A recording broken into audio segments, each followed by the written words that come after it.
கேட்டுக்கிறீங்க புதுச்சேரியின் number one FM சூரன் FM 93.5 வணக்கம் புதுவையில் நான் உங்க விக்கி தான் பேசிக்கிட்டு இருக்கேன். இந்தியாவுக்கு 25% வரி விதிக்கப்படுவதை ஆல்ரெடி அனௌன்ஸ் பண்ணியிருந்த சிச்சுவேஷன்ல அதை 50% உயர்த்தி அமெரிக்க அதிபர் ட்ரம்ப் வந்து அறிவிச்சிருக்காரு.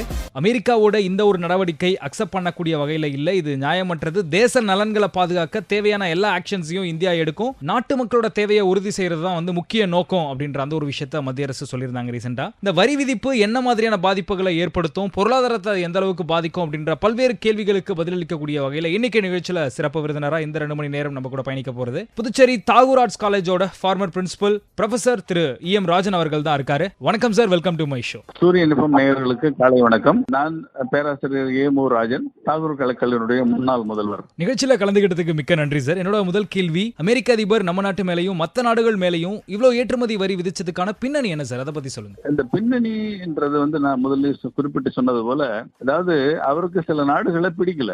அவருக்கு பிடிக்காத நாடுகள் பட்டியலிலே தற்போது இந்தியாவும் சேர்ந்திருக்கிறது. அதாவது மிகவும் பிடித்த நாடு இந்தியா, மிகவும் பிடித்த நண்பர் மோடி என்றெல்லாம் வசனம் பேசிக் கொண்டிருந்த ட்ரம்ப் அவர்கள் இப்போது கொஞ்சம் தலைகீழாக மாறி இருக்கிறார். அதற்கு ஒரே ஒரு காரணம், ரஷ்யாவும் சீனாவும் நமக்கு நெருக்கமாக இருக்கின்றன என்பது மட்டும்தான். அரசியல் ரீதியாக சீனா நமக்கு ஒரு விரோத நாடாக இருந்தாலும் கூட பொருளாதார ரீதியாக மிக அதிகமான ஏற்றுமதி இறக்குமதிகளை நாம் சீனாவோடு கொண்டிருக்கிறோம். எனவே வணிக ரீதியாக நம்முடைய உறவு சீனாவுக்கும் ரஷ்யாவுக்கும் கூடுதலாக இருக்கிற காரணத்திலே இந்த 2 காரணமும் அவருக்கு 2 நாடுகளையும் அவருக்கு பிடிக்காத நாடுகள் என்ற காரணத்தினாலே நம்மையும் பிடிக்காமல் போய்விட்டது, அவ்வளவுதான். நிச்சயமா சார், இது இந்திய மக்களுக்கு மற்ற நாட்டு மக்களுக்கு மட்டும் கிடையாதுங்க, அமெரிக்க மக்களுக்குமே இது கண்டிப்பா ஒரு பாதிப்பை தான் ஏற்படுத்தும். தொடர்ந்து பேசலாம் இதை பத்தி. கேட்டுக்கிறீங்க வணக்கம் புதுவை, நான் விக்கி. கேளுங்க கேட்டுக்கிட்டே இருங்க. பொதுவா ஒரு வீட்டில் ஒற்றுமை இருக்கணுங்க. அப்போ வீட்டில் ஒற்றுமை இருந்தால் தான் ஒரு ஊர் ஒற்றுமையாக இருக்கும், ஊர் ஒற்றுமையாக இருந்தால் தான் நாடு ஒற்றுமையாக இருக்கும். அப்போ தான் மற்ற நாடுகளோட ஒரு ஹெல்த்தியான ரிலேஷன்ஷிப்பை நம்மளால மெயின்டைன் பண்ண முடியும். ஆனால் இன்னைக்கு பல நாடுகளுக்குள்ள அந்த ஒரு வேற்றுமை பிரிவினை அப்படின்றது இருக்கு, அதை நம்ம பார்க்குறோம். இன்னைக்கு நிகழ்ச்சியில் சிறப்பு விருந்தினராக புதுச்சேரி தாகூர் கலைக்கல்லூரியோட முன்னாள் முதல்வர் பேராசிரியர் திரு EM ராஜன் அவர்கள் தான் இருக்காரு. சரி, இப்போ ஒரே மாதிரியான பொருட்கள் மேல மாநிலத்துக்கு மாறி மாறி GST விகிதம் போடுறது அப்படின்றது பொருளாதார ஒற்றுமையை பாதிக்காதா சார், அதை பத்தி சொல்லுங்க. GST பொறுத்த வரைக்கும் மக்கள் மத்திய அரசாங்கத்தின் மீது பழியை இப்போது போட்டுக் கொண்டிருக்கிறார்கள். அந்த GSTக்கு முன்னாடி இருந்த வாட் என்கிற வரி விதிப்பு முறையில சில குளறுபடிகள் இருந்தன. அந்த குளறுபடிகளால மக்களுக்கு வரி சுமை அதிகமாக இருந்தது என்று நினைத்தார்கள். எனவேதான் GST 1950ஆம் ஆண்டே அறிமுகம் செய்து வைக்கப்பட்ட போதும் நம்ம நாட்டில 2-3 ஆண்டுகளுக்கு முன்னால் தான் அறிமுகம் செய்யப்பட்டது.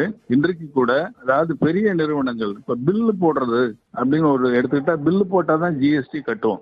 நடைபெறுகிற அந்த வியாபாரத்துல ஏறக்குறைய பாதி வியாபாரம் இன்றைக்கும் பில் இல்லாமல் நடக்கிறது. எனவேதான் அரசாங்கத்துக்கு இன்றைக்கு மாதத்துக்கு 2 லட்சம் கோடி GST வருவாய் வருகிறது என்று மத்திய அரசு நிதி அமைச்சர் அறிவிக்கிறார். ஆனா 2 லட்சம் கோடி என்பது 4 லட்சம் கோடி ஆக வேண்டும்.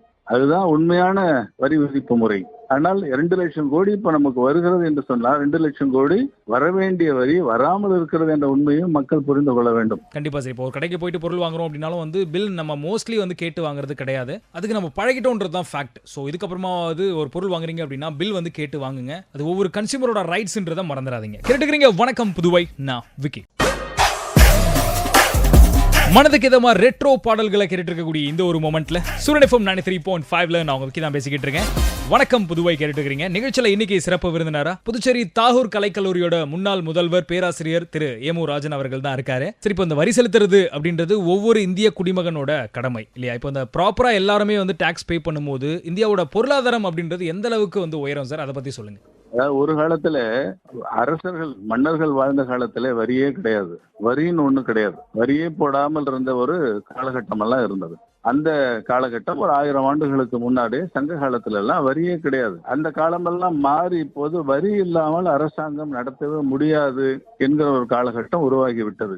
வரி இல்லாம அரசாங்கம் நடத்த முடியாது. மக்கள் அதிகமாக அரசாங்கத்திடமிருந்து எல்லாவற்றையும் எதிர்பார்க்கிறார்கள். இலவசமான கல்வி, இலவசமான மருத்துவம், இலவசமான உடை, செருப்பு, ரேஷன் கடையில அரிசி, இப்படி எல்லாவும் இலவசமாக வர வேண்டும், அதை இலவசமாக கொடுக்க வேண்டும் என்கிற ஒரு நிர்பந்தம் அரசாங்கத்துக்கு வந்தது காரணமே மக்களை இலவசமாக அரசாங்கம் தர வேண்டும் என்ற எதிர்பார்ப்பு தான்.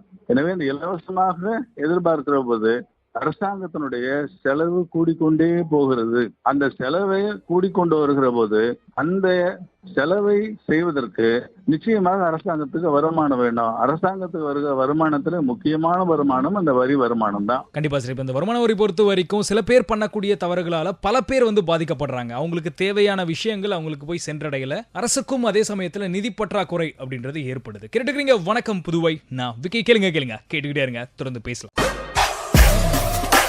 கேட்டுக்கிறீங்க புதுச்சேரியின் நம்பர் 1 FM சூரன் FM 93.5 வணக்கம் புதுவையில நான் விக்கி. இன்னைக்கு நிகழ்ச்சியில சிறப்பு விருந்தினரா புதுச்சேரி தாகூர் கலைக்கல்லூரியோட முன்னாள் முதல்வர் பேராசிரியர் திரு ஏமு ராஜன் அவர்கள் தான் இருக்காரு. இந்தியா மீது அமெரிக்கா விதிச்சிருக்கக்கூடிய அந்த ஒரு வரி விதிப்பு பத்தி தான் நம்ம பேசிக்கிட்டு இருக்கோம் இன்னைக்கு நிகழ்ச்சியில. சரி, இப்போ இந்தியா மேல அமெரிக்கா விதிச்சிருக்கக்கூடிய இந்த ஒரு வரி நேரடியா என்ன மாதிரியான தாக்கத்தை இங்க ஏற்படுத்தும் சார்? அதை பத்தி சொல்லுங்க. நான் தான் சொன்னேன், இப்போ ஏற்றுமதிகள் நம்ம ஏற்றுமதி இப்போ பின்னலாடை, ஆடைகள் போன்றவை, அதே போல காடுகளில் விளையக்கூடிய பொருட்கள், ஏலக்காய், கிராம்பு போன்றதெல்லாம் மிக அதிக அளவில் அங்க அமெரிக்காவுக்கு ஏற்றுமதி ஆகிறது. இந்த பொருள்கள் இப்போ 100 ரூபாய்க்கு ஒரு பொருளை அனுப்புகிறோம் என்று சொன்னா அவர்கள் 25 விழுக்காடு வரி செலுத்தி 125 ரூபாய்க்கு அமெரிக்கர்கள் வாங்குவார்கள். ஆனால் இப்போது அது 150 ரூபாயாக மாறிவிடும். இந்த விலை அதிகரிப்பின் காரணமாக அமெரிக்கர்கள் நம்முடைய பொருள்களை வாங்குவதை நிறுத்திக் கொள்வார்கள் அல்லது குறைத்துக் கொள்வார்கள். இதுதான் வணிகத்தில் ஏற்படக்கூடிய பாதிப்பு. எந்த நாட்டோடு வரி, அதாவது அவர்களுக்கு அது இறக்குமதி, நமக்கு ஏற்றுமதி. நம்முடைய ஏற்றுமதியின் மீது அவர்கள் வரி விதிக்கிற போது அந்த ஏற்றுமதி செய்கிற பொருள்களின் விலை கூடும். எனவே அந்த பொருளை வாங்குபவர்கள் அமெரிக்காவிலே குறைந்து போவார்கள். எனவே நமக்கு வணிக இழப்பு ஏற்படும். ஏற்றுமதி செய்ய முடியாத ஒரு கட்டாயமோ சூழலும் ஏற்படலாம். நிச்சயமா சார். இப்போ இந்தியாவில இருந்து வெளிநாடுகளுக்கு ஏற்றுமதி ஆகக்கூடிய பொருட்கள்ல 20% அளவுக்கு அமெரிக்காவுக்கு ஏற்றுமதி ஆகுது. இது ஒட்டுமொத்த உள்நாட்டு உற்பத்தியில 2%. அமெரிக்காவுக்கு ஒரு வருஷத்துல 8650 கோடி அளவுக்கு இந்தியா எக்ஸ்போர்ட் பண்ணுது. இப்போ ட்ரம்போட இந்த வரி விதிப்பு நடவடிக்கையால ரத்தின கற்கள்ல தொடங்கி நகைகள், ஆடைகள், ஜவுளி, கூடவே ரசாயனங்கள் முதலான தொழில் பிரிவுகள்ல ஏற்றுமதி பாதிக்கப்பட பெரிய அளவுக்கு வாய்ப்பு இருக்கு அப்படின்றத பொருளாதார நிபுணர்கள் கணிச்சிருக்காங்க. தொடர்ந்து பேசலாம். இதை பத்தி கேட்டுக்கிறீங்க வணக்கம் புதுவை. நான் விக்கி. கேளுங்க கேட்டுக்கிட்டே இருங்க. புதுச்சேரியின் நம்பர் 1 FM சூரன் FM 93.5 கேளுங்க கேட்டுக்கிட்டே இருங்க வணக்கம் புதுவையில நான் விக்கி. இந்தியா மீது அமெரிக்கா விதிச்சிருக்கக்கூடிய அந்த ஒரு ஏற்றுமதி வரி விதிப்பு பத்தி தான் இன்னைக்கு நிகழ்ச்சியில பேசிக்கிட்டு இருக்கோம். நிகழ்ச்சியில இன்னைக்கு சிறப்பு விருந்தினரா தாகூர் கலைக்கல்லூரியில இருந்து முன்னாள் முதல்வர் பேராசிரியர் திரு ஏமு ராஜன் அவர்கள் தான் இருக்காரு, பாண்டிச்சேரியில இருந்து. சரி, இப்போ இந்தியாவை பொறுத்த வரைக்கும் இந்த direct tax versus indirect tax, இந்த நேர்முக வரி, மறைமுக வரி அப்படின்றது இருக்கு. இந்த வரி விதிப்பால டைரக்ட் டாக்ஸ் அதிக அளவில் அஃபெக்ட் ஆகுமா இல்ல இன்டைரக்ட் டாக்ஸ் பாதிக்குமா சார்? அதை பத்தி சொல்லுங்க. அதாவது டைரக்ட் டாக்ஸ்ன்றது இன்கம் டாக்ஸ், டைரக்ட் டாக்ஸ் சொல்லுவோம். அதே மாதிரி இன்டைரக்ட் டாக்ஸ்ன்றது ஜிஎஸ்டி, இந்த கஸ்டம்ஸ் எல்லாமே இன்டைரக்ட்ல வரும். அதாவது ஒரு பொருள் மீது வரி செலுத்தி அந்த பொருளை விற்பனை செய்கிற போது வாங்குகிற அந்த கஸ்டமருக்கு பாதிப்பு ஏற்படும். அதுதான் இன்டைரக்ட்னு சொல்லுவோம். டைரக்ட் டாக்ஸ்ன்றது வருமானம் வருது, அந்த வருமானத்துக்கு நம்ம வரி செலுத்துறோன்றதுதான். அந்த இன்கம் டாக்ஸுக்கும் இதுக்கும் எந்த சம்பந்தமும் கிடையாது. அதுல எந்த பாதிப்பும் வராது. அதாவது நம்மளுடைய வருமானம் பாதிக்கும், வருமானமே பாதிக்கும். வருமானம் பாதிக்கிற போது வருமானம் வந்தா தானே வருமானத்துக்கு வரி செலுத்துவோம், அப்பதானே டைரக்ட் டாக்ஸ்ல பாதிப்பு இருக்கும். அதனால டைரக்ட் டாக்ஸ்ல எந்த பாதிப்பும் இருக்காது. இது இன்டைரக்ட் டாக்ஸ் தான். அது நிச்சயமா சார். எப்படி ஒரு நாட்டுல உற்பத்தி அதிகரிக்கணுமோ அதே சமயத்துல மக்களிடையே வாங்கும் திறனும் அதிகரிக்கணும். அப்பதான் அந்த நாட்டோட பொருளாதாரம் அப்படின்றது உயரும். பட் இங்க இந்த மாதிரியான வரி விதிப்பால பொருளாதாரம் பெரிய அளவுக்கு பாதிக்கும் அப்படின்றத நம்ம மறந்துடக்கூடாது இல்லையா? கேட்டுக்கிறீங்க வணக்கம் புதுவை. நான் விக்கி. கேளுங்க கேட்டுக்கிட்டே இருங்க. கேட்டுக்கிறீங்க புதுச்சேரியின் நம்பர் 1 FM சூரன் FM 93.5 வணக்கம் புதுவையில நான் உங்களுக்கு தான் பேசிக்கிட்டு இருக்கேன்.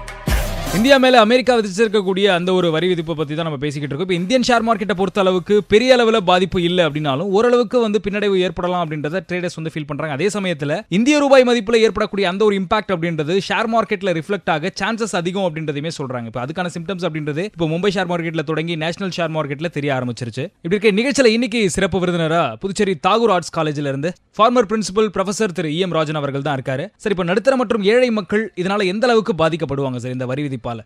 அதாவது இங்க இருக்கிற தொழிற்சாலைகள் பாதிக்கிற போது இந்த தொழிற்சாலைகள் என்பது தொழிற்சாலைகளுடைய உரிமையாளர்களை மட்டும் பாதிக்காது. தொழிற்சாலைகளை வேலை செய்கிற அந்த வேலையாட்கள், அங்க அந்த தொழிலை நம்பி இருக்கிற குடும்பங்கள், அந்த ஒரு தொழிலை சார்ந்த மற்ற தொழிற்சாலைகளை வேலை செய்கிற வேலையாட்கள், இது ஒரு நெட்வொர்க். அது பெரும்பாலும் பொருளாதாரம் என்பது ஒரு தனியாக செயல்படக்கூடிய ஒன்றல்ல. அது குறிப்பாக மேக்ரோ லெவல் என்று சொல்வார்களே, அதிக நாடு முழுமையாக பார்க்கிற போது ஒரு தொழில் நெளிகிறது என்று சொன்னால் ஆலைகள் மூடப்பட்டு விடும் என்று சொன்னால் அந்த ஆலைகளை நடத்துகிற உரிமையாளர்கள் முதலாளிகளுக்கு மட்டும் இழப்பல்ல, அந்த ஆலைகளிலே வேலை செய்கிற பல லட்சம் தொழிலாளர்கள் அந்த ஆடைகளை பயன்படுத்துக, இந்த ஆடைகளை நெய்து தருபவர்கள் மட்டுமல்ல, அந்த ஆடைக்கான பருத்தி உற்பத்தி செய்கிற விவசாயிகள், அந்த தொடர்பிலே வருகிற அனைத்து மக்களுக்குமே இழப்பு ஏற்படும். கண்டிப்பா சார், இது வந்து இன்வெஸ்டர்ஸ்ல தொடங்கி கன்சியூமர்ஸ் வரைக்கும் எல்லாருமே வந்து அஃபெக்ட் பண்ணதான் போகுது. இது எப்படி நம்ம ஃபேஸ் பண்ண போறோம் அப்படின்றதுமே இங்க ஒரு கொஸ்டின் மார்க்கா தான் இருக்கு.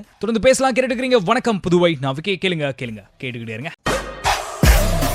சூரியன் எஃப்எம் 93.5 கேட்டுக்கிட்டே இருங்க. வணக்கம் புதுவையில் நான் விக்கி. இந்தியாவுக்கு 25% வரி விதிக்கப்படுறது ஆல்ரெடி அனௌன்ஸ் பண்ணியிருந்த சுச்சுவேஷன்ல இப்போ அதை 50% உயர்த்தி அமெரிக்க அதிபர் வந்து அறிவிச்சிருக்காரு. இது நம்ம நாட்டுக்கு மட்டும் கிடையாதுங்க, பல நாடுகளுக்கு வரி விதிப்பு அப்படின்றது அதிக அளவில் இருக்கு. இப்படி இருக்க இதை பத்தி கிளியரா எக்ஸ்பிளைன் பண்ணக்கூடிய வகையில் நிகழ்ச்சியில் சிறப்பு விருந்தினரா புதுச்சேரி தாகூர் கலைக்கல்லூரியோட முன்னாள் முதல்வர் பேராசிரியர் திரு ஏமு ராஜன் அவர்கள் தான் வந்து நம்ம கூட பேசிக்கிட்டு இருக்காரு. சரி, இப்போ இந்த வரி விதிப்பு பத்தின விழிப்புணர்வு அப்படின்றது இன்னைக்கு மக்களிடையே எந்த அளவுக்கு இருக்கு சார், அதை பத்தி சொல்லுங்க. அதாவது இப்ப நம்ம அதிகபட்சமா ஊடகங்கள் வந்து அதிகமா வளர்ந்துட்டு செய்திகள் வந்து மக்களை வந்து மிக எளிதாக சென்று சேர்க்கிறது. இப்போ வானொலி, தொலைக்காட்சி போன்றவை எல்லாம் மிக நெருக்கமாக மக்களோடு மக்களாக வாழ்ந்து கொண்டிருக்கிறார்கள். அவர்கள் அந்த செய்திகளை எல்லாம் கொண்டு போய் மக்கள் மத்தியிலே சேர்க்கிறார்கள். இருந்தாலும் மக்கள் மத்தியிலே தானாக வரி செலுத்த வேண்டும் என்கிற எண்ணம் இதனால வருதான்னா கிடையாது. அதாவது இப்போ டொனால்டு ட்ரம்ப் வந்து அதிகமான வரி போடுறாரு, இதனால திருப்பூர்ல இருக்கிற ஆலைகளுக்கு தான் பாதிப்பு, பாண்டிச்சேரியில் இருக்கிறவங்களுக்கு பாதிப்பு இல்லை அப்படின்னு நினைக்கிறவர்களும் இன்னைக்கும் இருக்கிறாங்க. அதாவது என் வீட்டு கதவை தட்டி வரி வசூலிக்கிற வரைக்கும் எனக்கு பாதிப்பு இல்லை என்று நான் நினைத்துக் கொண்டிருப்பேன். எதிர் வீட்டுல வாங்குறாங்க, பக்கத்து வீட்டுல வாங்குறாங்க, வாங்கிட்டு போட்டோம், என்ன வந்து கேட்காம இருந்தா சரி, என்னால முடிஞ்ச வரைக்கும் நான் எவ்வளவு ஏமாற்ற முடியுமோ அவ்வளவு ஏமாத்தினா சரி என்றுதான் மக்கள் நினைக்கிறார்கள். நிச்சயமா சார், இப்போ வந்து நம்ம ஒவ்வொருத்தரும் வரி செலுத்தாம விடுறோம், இன்கம் டாக்ஸ் வந்து ப்ராப்பரா பே பண்ணல அப்படின்னா வந்து நிச்சயமா அரசுக்கு நிதி பற்றாக்குறை அப்படின்றது ஏற்படும். அதை காம்பன்சேட் பண்ணக்கூடிய வகையில அத்தியாவசிய பொருட்களோட விலை வந்து உயரும். நடுத்தர மக்கள், ஏழை மக்கள் இதனால பெரிய அளவுக்கு பாதிக்கப்படுவாங்க. அப்போ வந்து ஒவ்வொருத்தரும் டாக்ஸ் அப்படின்றத ப்ராப்பரா பே பண்ணணுங்க. இந்த பிளாக் மணி அப்படின்றது ஒழிக்கப்படணும். கேட்டுக்கிறீங்க வணக்கம் புதுவை, நான் விக்கி. புதுச்சேரியின் நம்பர் எஃப்எம் சூரியன் எஃப்எம் 93.5 கேட்டுக்கிட்டே இருங்க. வணக்கம் புதுவையில் நான் விக்கி. நிகழ்ச்சியில் இன்னைக்கு சிறப்பு விருந்தினரா புதுச்சேரி தாகூர் கலைக்கல்லூரியோட முன்னாள் முதல்வர் பேராசிரியர் திரு ஏமு ராஜன் அவர்கள் தான் இருக்காரு. இந்தியா மேல அமெரிக்கா விதிச்சிருக்கக்கூடிய அந்த ஒரு ஏற்றுமதி வரி விதிப்பால என்ன மாதிரியான பாதிப்புகள் அப்படின்றது ஏற்படும், இது என்ன மாதிரியான தாக்கத்தை ஏற்படுத்தும், இந்த வரி விதிச்சதுக்கான பின்னணி என்ன அப்படின்ற பல்வேறு கேள்விகளுக்கு ஒரு நேரம் பதிலளிச்சிட்டு இருந்தாரு சார். ஃபைனலா இப்ப இந்த குளோபலைசேஷன், உலகமயமாக்கல் பொறுத்த வரைக்கும் அதுல இருக்கக்கூடிய பெனிஃபிட்ஸ் என்னென்ன சார், அதை பத்தி சொல்லுங்க. இல்ல, குளோபலைசேஷன்ல ரொம்ப ரொம்ப சிம்பிளா சொல்லக்கூடிய ஒரு பெனிஃபிட் என்னன்னா, அதாவது ஒரு பொருள் நம் நாட்டிலேயே உற்பத்தி செய்வதை விட பிற நாட்டிலே உற்பத்தி செய்யப்படுவது மலிவாக இருக்கிறது என்று சொன்னா யார் வேண்டுமானாலும் எந்த நாட்டிலிருந்து வேண்டுமானாலும் எதை வேண்டுமானாலும் வாங்கிக் கொள்ளலாம், விற்றுக் கொள்ளலாம். இதுதான் குளோபலைசேஷன். அப்போ விற்கிறவருக்கும், ஒரு நாமக்கல்ல முட்டை விளையுது, நம்ம ஊர்ல முட்டை என்ன விலை விற்குதுன்னு மக்களுக்கு தெரியும். நாமக்கலுடைய ரேட்டு 5 ரூபாய்னா மார்க்கெட்ல 6 ரூபாய் 7 ரூபாய் விற்குது. ஆனால் இதே முட்டை அமெரிக்காவிலே 65 ரூபாய்க்கு விற்கிறது என்று சொன்னா 65 ரூபாய்க்கு விற்கக்கூடிய முட்டையை இந்தியாவிலேயே ஒரு 5 ரூபாய்க்கு ஏன் விற்க வேண்டியதுன்னா ஒரு தலையெழுத்தா? எனவே நாமக்கல் முட்டை உற்பத்தியாளர்கள் உலகம் முழுமைக்கும் முட்டையை ஏற்றுமதி செய்கிறார்கள். நம்முடைய பொருளை அதிக விலைக்கு விற்பதனால நம்ம விவசாயிகளுக்கு, வியாபாரிகளுக்கும் லாபம் கிடைக்கும். நிச்சயமா சார். இந்த ஏற்றுமதி இறக்குமதி பொறுத்த வரைக்கும் உலக நாடுகளிடையே ஒரு ஒற்றுமை, ஒரு நல்லிணக்கம் இருந்தா மட்டும்தான் பெனிஃபிட்ஸ் அப்படின்றது எல்லாருக்கும் ஈக்குவலா கிடைக்கும். அப்படி இல்லாம ஒருதலை பட்சமா நம்ம செயல்பட்டோம் அப்படின்னா கண்டிப்பா விளைவு அப்படின்றது எல்லாருக்குமே இருக்குங்க. And thank you sir, thank you so much. இவ்வளவு நேரம் என்னோட கேள்விகளுக்கு பொறுமையா பதிலளிச்சதுக்கு. நிச்சயமா வந்து மக்களிடையே ஒரு விழிப்புணர்வு ஏற்பட்டிருக்கும் நம்புறேன் உங்களுடைய பதில்கள் மூலமா. இன்னொரு சிறப்பான தருணத்துல சந்திக்கலாம் சார். இதோட இங்க இருந்து நான் கிளம்பிக்கிறேன். மண்டே காலையில 7 மணிக்கு வழக்கம் போல உங்க எல்லாரையும் வந்து வணக்கம் புதுவையில சந்திக்கிறேன், நிறைய அப்டேட்ஸோட ஒரு டாபிக்கோட. அது வரைக்கும் தொடர்ந்து சூரியன் எஃப்எம் 93.5 கேட்டுக்கிட்டே இருங்க.